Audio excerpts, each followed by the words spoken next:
Welcome to the flip side, where we trade in a whole group of aches and pains for a completely new group of aches and pains. But seriously, I hope you guys are enjoying your time with your new baby. I know it is quite an adjustment. After my first baby, that was the hardest 6 weeks of my life.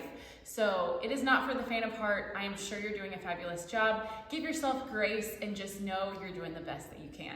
To get us back into the swing of things, we are just gonna start with some belly breathing today. So I was doing these in the hospital the day after I gave birth.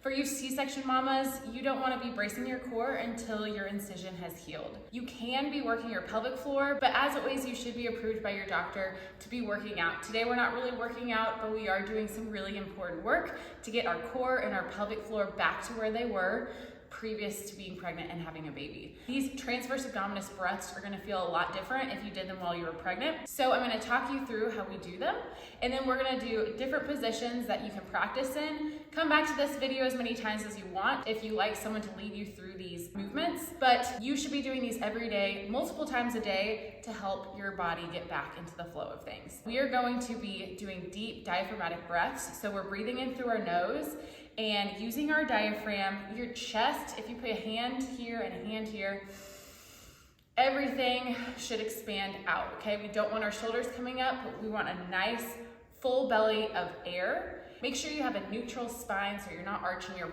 back, you're not letting your ribs flare out. Your spine should stay nice and neutral. And then on the exhale, you're going to be squeezing your TA, your inner core muscles that wrap around your stomach. You're gonna think about pulling your belly button back to your back. If you had a C-section, again, you don't have to do that squeeze part, but you can be also thinking about lifting your pelvic floor. So we're breathing in through our nose, expanding out, breathing out through your mouth. You're gonna squeeze your core and you're gonna lift your pelvic floor. Here we go, let's put our hands here. Breathe in through your nose.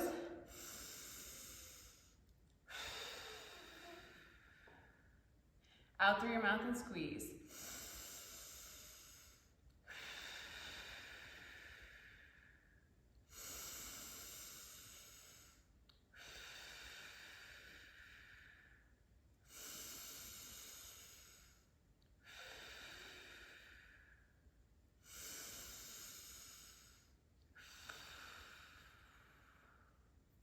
Okay, I understand it is a lot to think about. So you might have just been focusing on your core. This set, if you forgot about your pelvic floor, try to add that in. If you're struggling just to think about squeezing in the core part, go ahead and just keep focusing on that.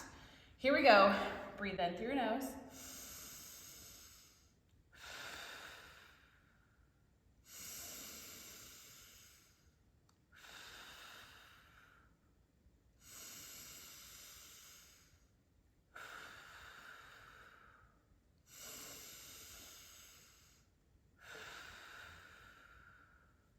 Okay, let's change positions. Sometimes when you change to different positions, it'll just feel easier for you to do. It'll help you trigger your muscles, because it is, again, a difficult thing to kind of think about squeezing both your core and lifting your pelvic floor. Let's put our hands at the same spot. We're laying on our back. Go ahead, breathe in through your nose.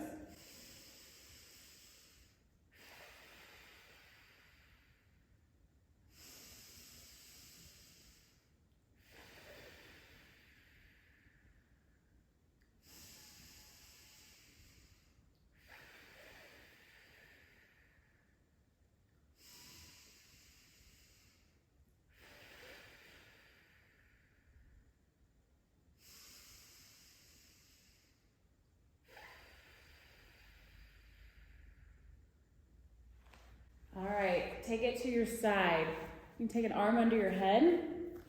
Let's put our hand right into our flesh right there. You should be able to feel your core squeezing on the exhale. Here we go.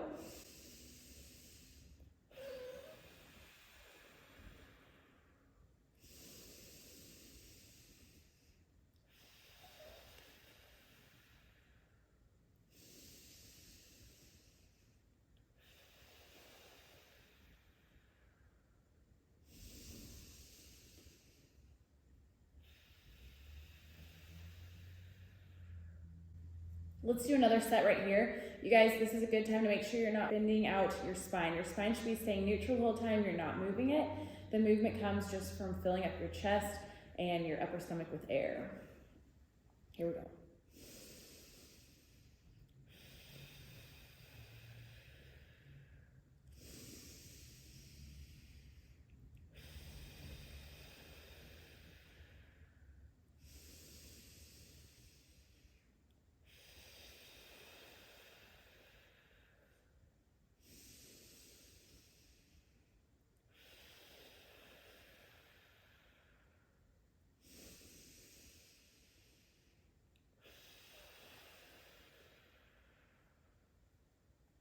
All right, press up on your side. We're gonna do a modified position, so you're gonna be back on your knees.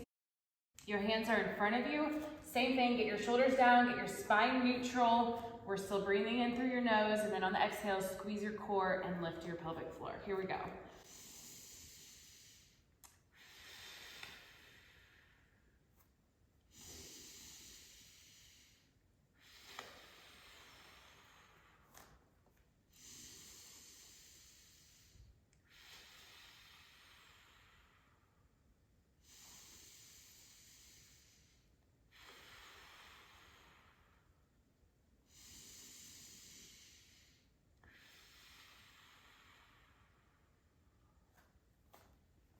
All right, last position, we're gonna go into what I call a figure 9. So your hands can be anywhere that you're comfortable, here or here. I'm gonna go here for now. We're doing the same thing. Being in a different position where you're a little off center, it's gonna make you really focus on your core and making sure your muscles are balancing. So here we go. Breathe in through your nose.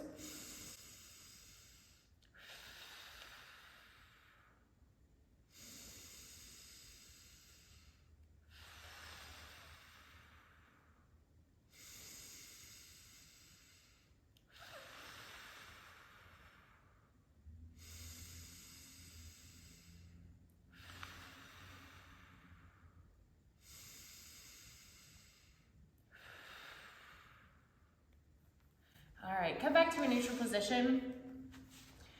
As I said before, we are going to be rebuilding our core over the next several weeks. We are going to start beginners and go all the way up.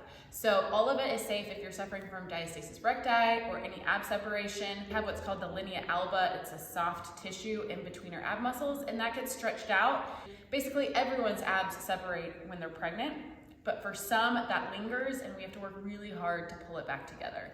So these exercises will help. If you think you are suffering from diastasis recti, it does require a medical diagnosis and it might require some additional work from your PT or a physical therapist. So what we're doing on the fitness side, all of these exercises are not going to hurt you if you have diastasis recti. They should only help. You guys, our bodies have been through trauma, but that doesn't mean we can't recover. And we can respect our bodies and just look at our bodies with awe at all of the work it did. And we want to get to a place where we can just love our bodies and be so appreciative for what it did for us. That is the goal. So please subscribe to my channel and I will see you guys next week.